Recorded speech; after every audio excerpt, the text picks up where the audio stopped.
What's up, Lego builders? Welcome back to Coconut Brick Studios for another week of building Cato Neimoidia In LEGO. I'm smiling because this week is gonna be huge. This week I am going to be taking the entire city and connecting it to the cliffs to see what's gonna happen and if this whole thing is gonna even work. I've tested various stages of different sections of the mock. I've tested the rock work, tested the cliffs, the cables. I even built that little bridge and was hanging sets on there. But this will be the first time that the actual city itself is going to be up in between the two cliffs. Should make for a pretty interesting week. I'm hoping nothing gets destroyed too bad, and I'm hoping, obviously that I will be able to complete this mock with, the majority with the vision that I originally had for it. All that being said, if you were excited to see that city finally in between those two cliffs, don't forget to execute Order 66 on that like button. And while you're down there, if you haven't already, consider subscribing so you won't miss out on any future mocks or content that I have coming up on the channel. All that being said, let's get started. Kicking off this week of Cato Neimoidia, I'm going to show you guys what's already been done. I finished all of the cables, every single one of them. Now, each individual link isn't necessarily 100% complete, but I have all of the cables connected at full strength on the mock, which makes me so happy just because I'd been whittling away at these for so long that it was nice to finally just buckle down and finish them. Mrs. Coconut was actually helping me put together these cable links, and now that they're all done, I can go ahead and start to test the city and see, what's going to happen when I hang them between these two cables. One interesting thing I'd like to know, I can't remember if I mentioned this already, but a little bit of oversight on my part is I originally designed these to be the same length, the top and the bottom, but when I connected them, I realized because the top is up above the bottom cable and they're going at a downward angle, that means this top cable is actually going to end up being shorter than the bottom. So these top cables are one link longer. So these bottom ones are 6 links long and these top ones are 7, which means they should end at roughly the same spot like that. Another thing I forgot to plan for was what cable link was going to end. Because they're not the same length, that means the bottom ones are going to end in a ball joint and the top ones will end in a socket joint, which is kind of unfortunate because you can see right here I put only socket joints in here. Luckily, this shouldn't be too hard to swap these ones out for ball joints. I didn't finish off these smaller cables. These are purely aesthetic though. They're just going to help add more detail and make the mock look a little bit more realistic, so I can save those for later. And you can see over here on this side, I don't really have any in. I did also get some work done in this dark corner of the mock. So I took up a bunch of these studs because I had them running down right here because I want to stick another one of those plateaus in right here. I want to do a bigger one, and I'm trying to figure out like where I want to place it. I have to be really particular with how I place these and where so that it, still looks realistic. Because if you remember, these are mountain tops. So underneath this is a giant mountain. And so I can't really place these too close to other mountains or too far away, just because typically when you see mountains or like lots of spires like this, they're kind of interconnected. They intermingle, right? They're not just like randomly placed here and there. They're part of a larger geological structure. And so I think if I have one big one right here, I'm actually going to take these smaller ones that I pulled up and kind of place them around the larger ones, just so it makes it look like there's these clusters of mountains. Another thing that I'm trying to figure out is which direction I'm going to have the plateau going. You can see this one runs lengthwise from one end, the ends are pointing from to each end of the mock. But I was actually thinking about running this one this way, parallel with these cliff faces, because typically if you have a large canyon like this, that means there was some kind of wind or water erosion. Basically something was running along this way and was slowly just eating at and eroding the side walls. But you can see this thing is in clear violation of that. Part of me wonders, am I going way too deep into like how geological structures are formed for a simple Lego mock?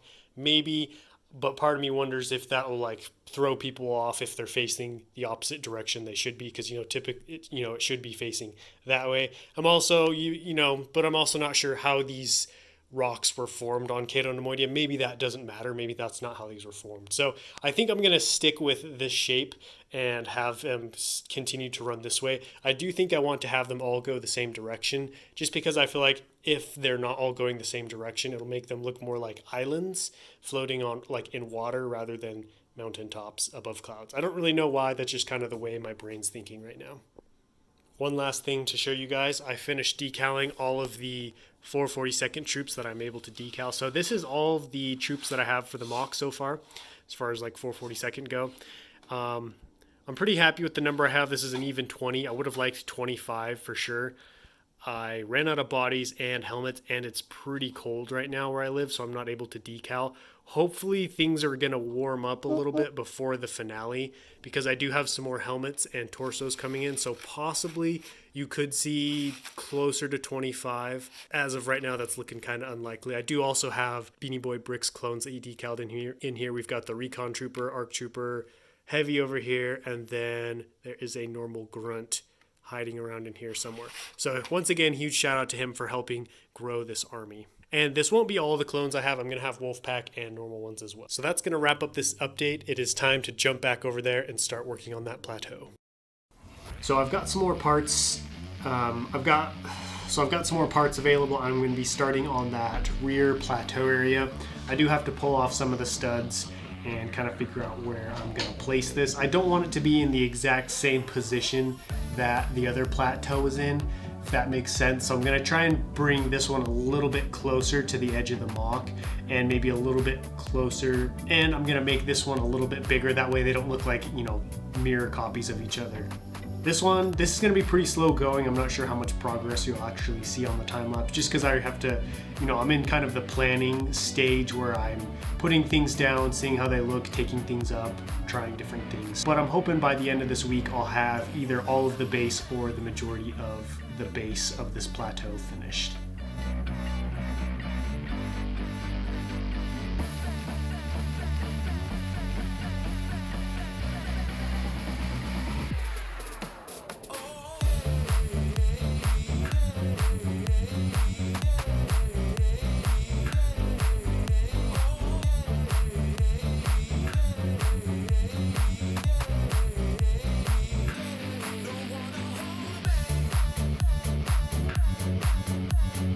Alright, the big moment is finally here. I am going to be connecting the city to the cliffs. I enlisted the help of Mrs. Coconut, and we're going to be slowly raising up the city until it's at the proper height to where it's sitting in between the cables. I obviously didn't want to just hook it up and then leave it there hanging, because who knows what's going to happen. So I'm going to slowly connect the cables while they're being supported by the red containers, and then from there, you know, I'll start taking out containers and seeing what happens.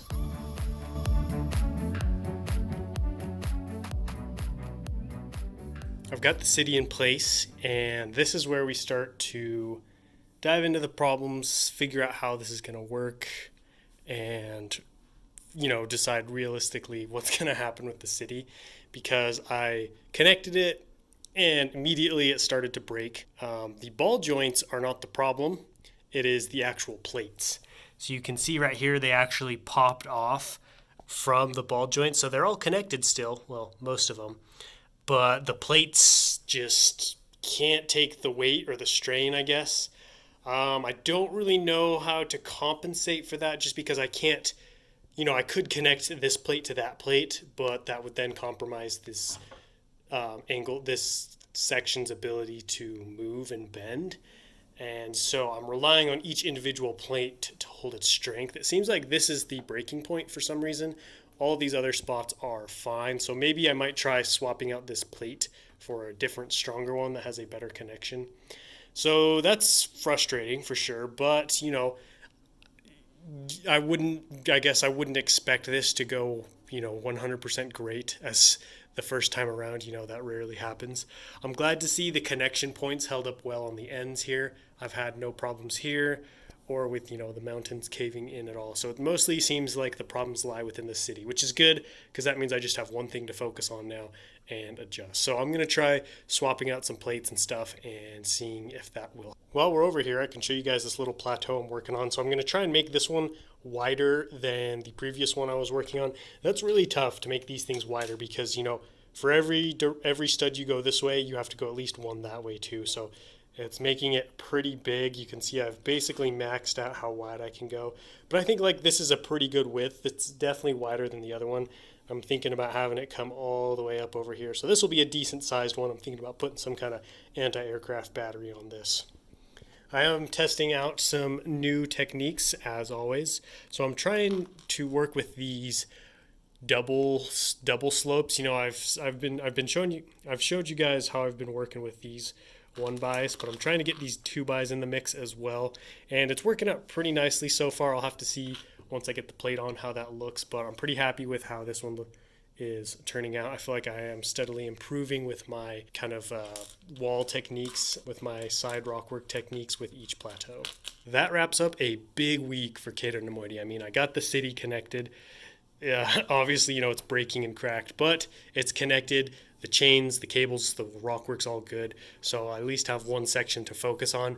That means we are one step and a big step closer to finishing that mock. All that being said, it's time to hit the outro. Well, another week down and 1 week closer to the finale. I know we ended this week on kind of a cliffhanger. I got that city hung and then it broke in the middle. I'm going to make a lot of progress because now that it's hung and now that, you know, those problems have made themselves, now that the city's up there in between the two cliffs, you know, the problems have made themselves manifest, and I know which areas to target, strengthen, and change. So moving forward, I'm pretty confident that I should be able to crank out another good week and get those problems with the city fixed up pretty. I plan on only about 4 more updates or so, but I'm really excited to get this mock finished and get that finale out so that myself and all of you guys can enjoy the finished product. All that being said, don't forget to let me know what you thought about this update and everything that happened down below in the comments, and I will catch you guys next time. But until then, happy building.